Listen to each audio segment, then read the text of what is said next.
Chair, let me say this. We have an agent. We have many agents. The one that I can point out, because I have had an interaction through the people who came to my office. This Global Face Human Resource Chair, which I'm glad Waziri Mutua has actually said that he's not sure if we are talking about the same person. You see, this is the drama that we subject Kenyans to. Global Face Human Resource has a director by the name Festus. Whether Omwamba or Omambia or whatever, it is Festus, they are aware. Am I allowed to do a point of order? Chair, as words in my mouth. Chair, I have to, he can respond. He has an opportunity to respond. Yeah. All a minute, let her finish. Yeah. She's just about to finish. Chair, can you tell the truth, because this is a house of records?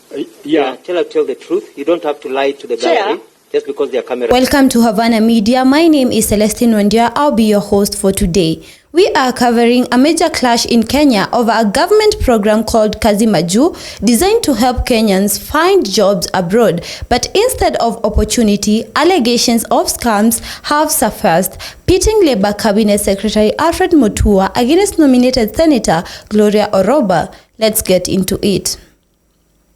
The Kazi Majuu initiative aimed to tackle unemployment by connecting Kenyans with overseas jobs. However, serious scams allegations emerged in late 2024. Senator Gloria Orwoba claims the program facilitated fraud, with thousands allegedly conned out of their money, going as far as asking for CS Mutua's dismissal.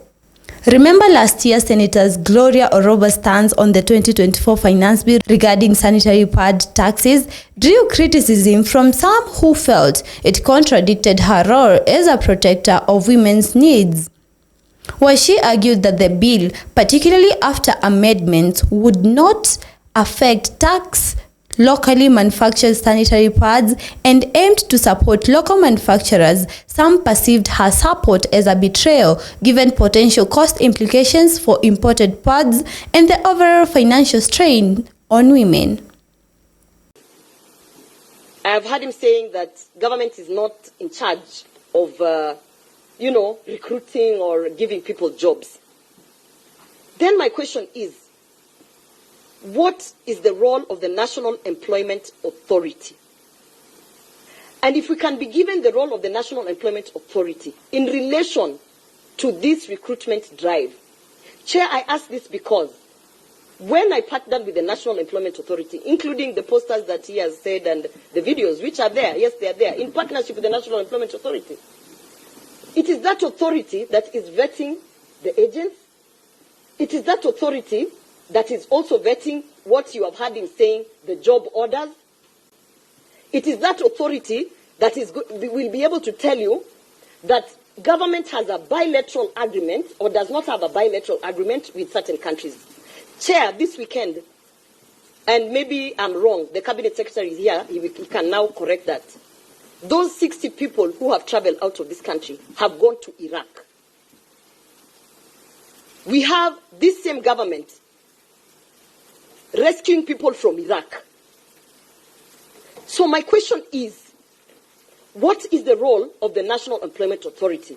Because they cannot also sit and say that their role is just to regulate and give licenses, yet they are the same ones who are also posting jobs on their websites.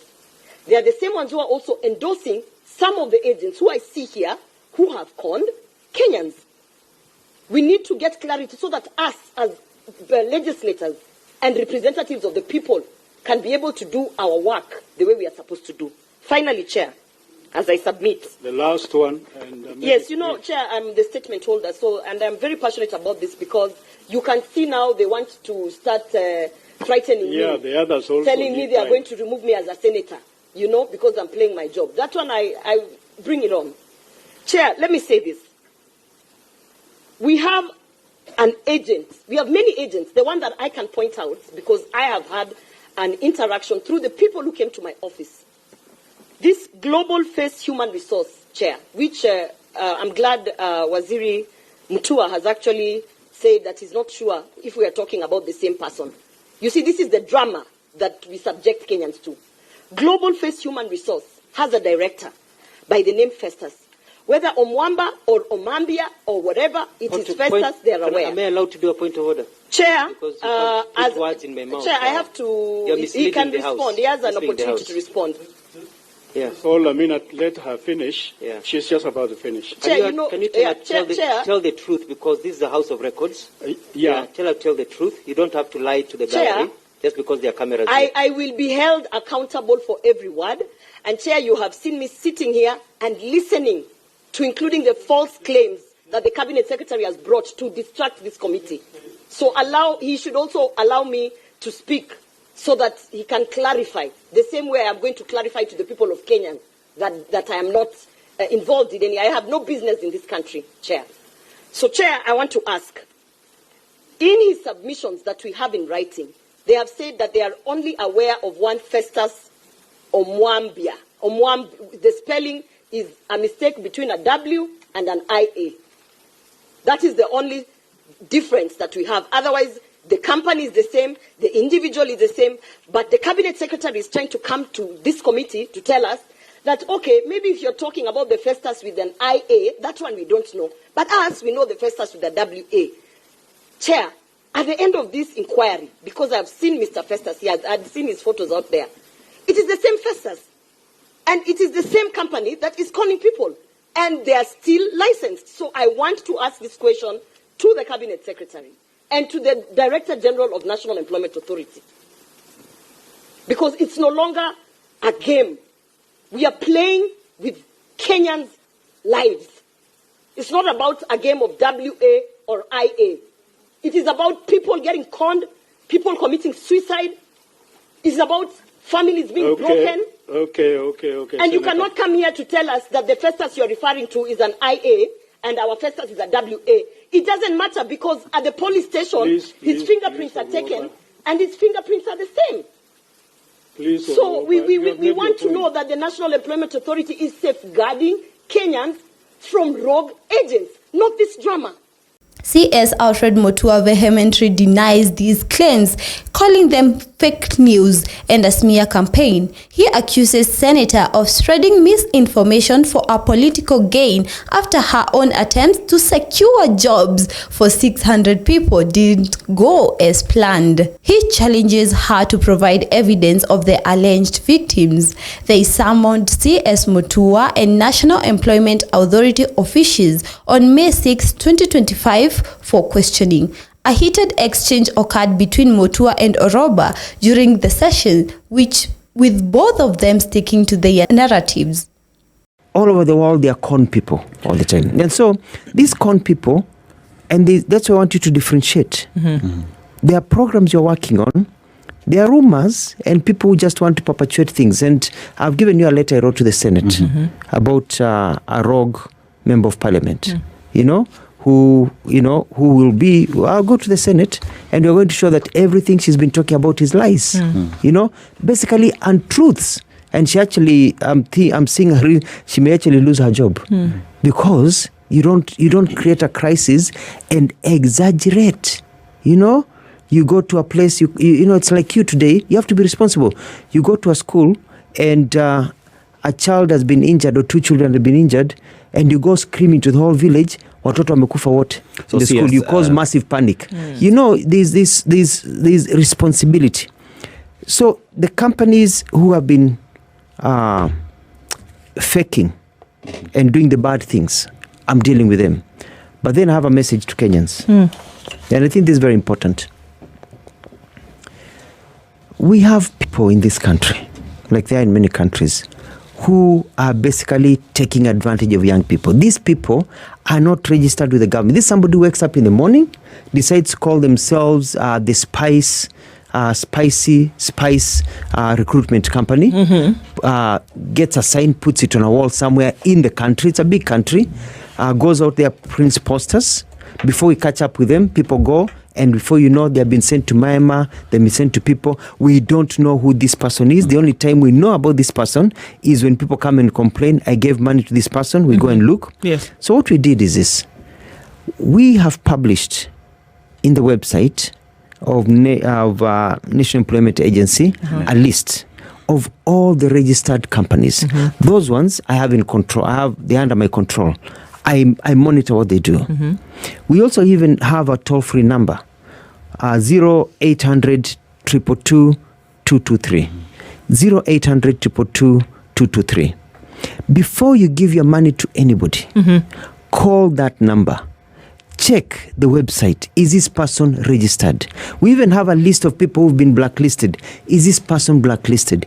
If that person's company is not there, if that person tells you send me money on M-Pesa, you should be paying bank accounts, registered bank accounts, where we can actually go to a bank and there is a company that opened. And this way, when you open a bank account, you have to open the bank account with the registration certificate. Right. So that you do your due diligence so that you're not conned. Okay. So it is very important to note that since I got in, we have reduced the scams that have been going on. The programs that have been proceeding very well are proceeding very well. Some people have been quite impatient. Maybe the communication hasn't been very clear. Once people realize, oh, it's actually not what we thought, they're very happy. The conflict between CS Mutua and Senator continues, with Senator Orwoba even facing defamation lawsuits from recruitment companies. Ever wonder what's really going on behind the headlines when it comes to Kenya's money matters? Well, recently, Treasury Cabinet Secretary John Mbadi sat down with Citizen TV and he did not hold back on some pretty crucial topics. We are talking digital taxes, the fight against corruption, and even the government's payroll. It's worth noting that he did bring up the finance bill as something the government sees as a necessary part of the constitution.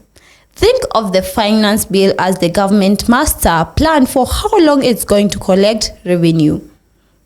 So while we might not have the nitty-gritty details on digital tax from the chart, it's definitely on the government's radar as a way to bring in revenue. Now, the last question was on digital tax. This one is being reduced from 3% to 1.5%. And this is informed by two reasons. Number one, you see, we have turnover tax, which is also for small business people. And that was reduced to 1.5%. And the argument from those players in the digital space has been that largely they are also small business people. So why discriminate? So we wanted that uniformity. And we have reduced that in line with the turnover tax of 1.5%. So both are going to be 1.5%.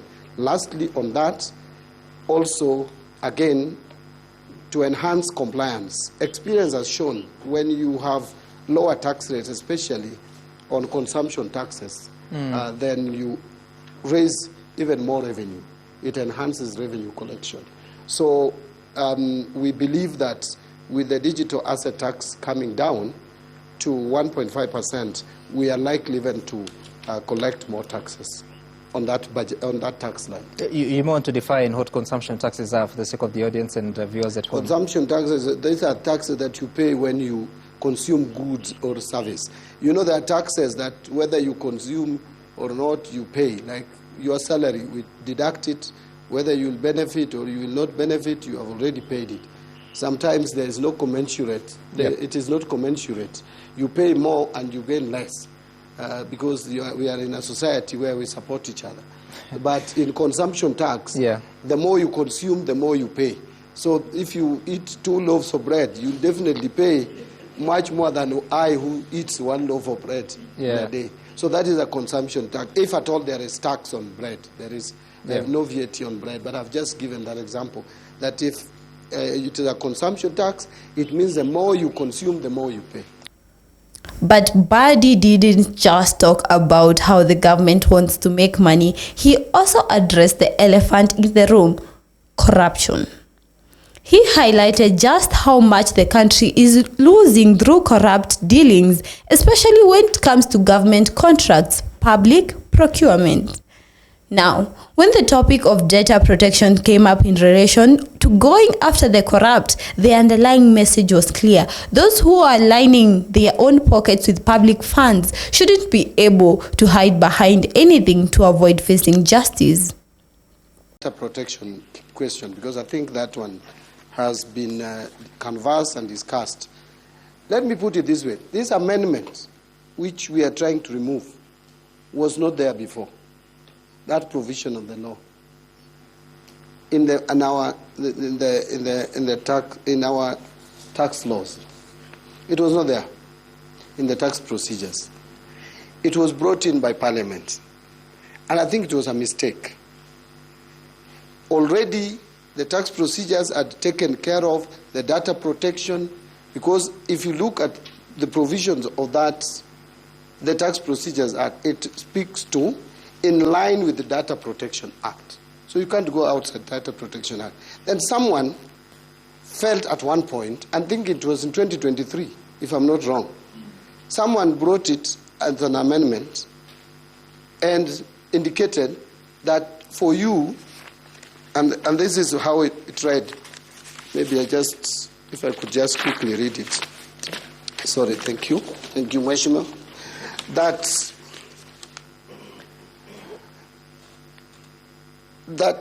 if it's a commissioner from integrating or sharing data related to trade secrets and private personal information held on behalf of customers or collected during the course of business, if you don't define these trade secrets and you don't define private personal data information, Commissioner General would not look at any data in this country.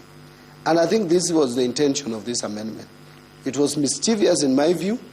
It was denying KRA opportunity to see the visibility of people who are avoiding to pay tax. And there are many of you, out of your salaries, you are stressed, you are deducted tax, yet there are so many people out there operating huge bank accounts and they cannot pay tax simply because they are protected by this kind of mischievous laws. And you want to defend them in the disguise that there is data protection. Data protection principle is already there and the law captures it very well. You cannot go outside that province. Let us please not fall into this temptation of protecting tax cheats. Some of us who are protecting these people, we don't even have anything much to hide. You don't even have any secret, leave alone trade.